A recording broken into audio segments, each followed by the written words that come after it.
Good morning, and many thanks for allowing me to be part of your Sunday morning this morning.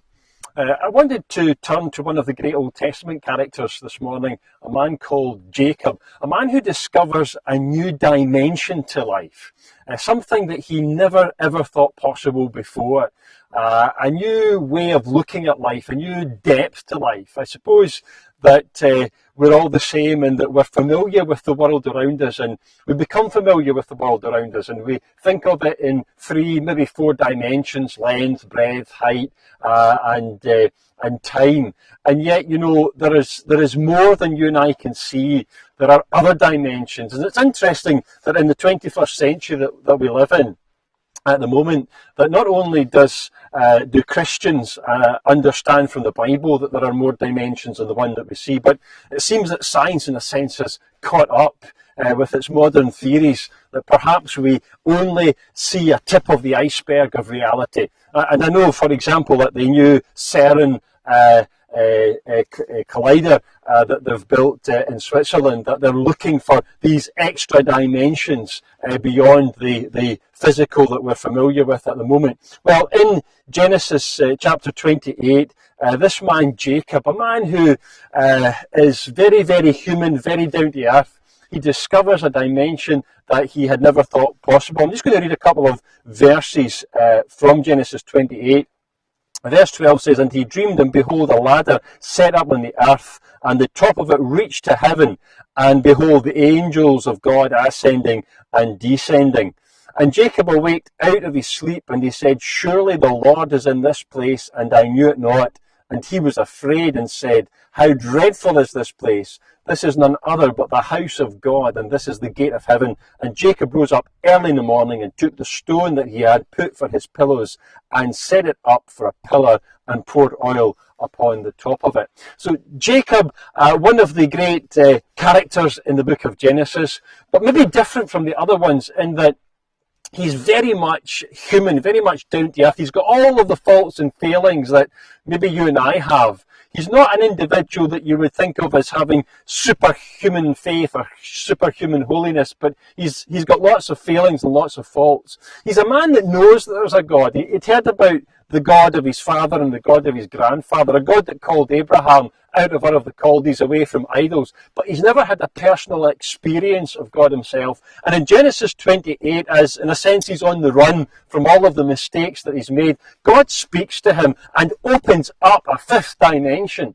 It's a dimension into the eternal, into the spiritual, into heaven itself. And he gets a glimpse of God, and it's a terrifying experience. It's a life-changing experience. It is, in a sense, a conversion experience. And from then on, his life is dramatically different. He never ever forgets that experience, a personal experience of God speaking. When that happened, he was having a dream, and his head was upon a stone. And the place where he laid his head that day, he took the stone that was his pillar, and he raised it up he raised up that pillow as a pillar, really just to remind him and others too that the place where he laid his head was the place that he was going to return to, that was a place of memory. The place where he had a personal experience of God would be a place that he would return to, and it would be a place that he would rest upon. It would really be a life-changing experience of the God of heaven. A whole new dimension and a new direction in his life as God would send them out to find a bride.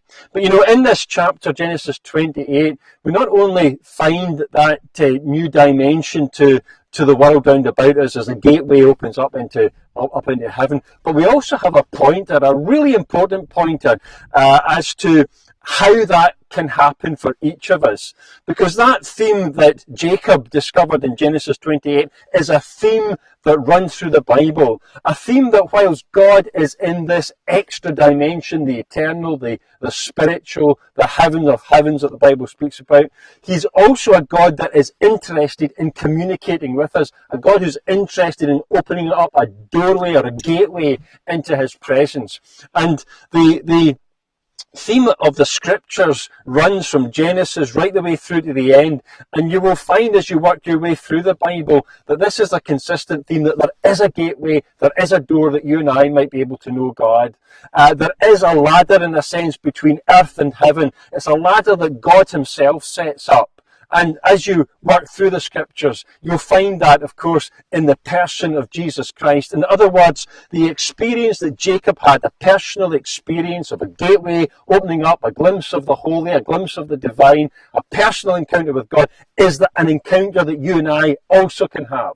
And we have that in Jesus Christ. If you go to the end of the first chapter of John's Gospel, you'll find that the Lord Jesus likens himself to that ladder of Jacob. And if you go to the 10th chapter of John's Gospel, you'll find that the Lord Jesus Christ presents himself as the door. I am the door. He's the doorway into a new dimension. Now, from Genesis 28 onwards, Jacob's life takes so many different turns, and one of the themes that runs right the way through his life is this experience of God, but also the lessons that God would speak and the lessons that God would teach him run right the way through his life. And as Jacob has a glimpse of God, he's going to learn some great lessons from God. He's going to learn about the holiness of God, the righteousness of God, and he's going to learn where he himself went wrong. He's going to be brought to a new experience, not only of the God of heaven, but a new understanding of his own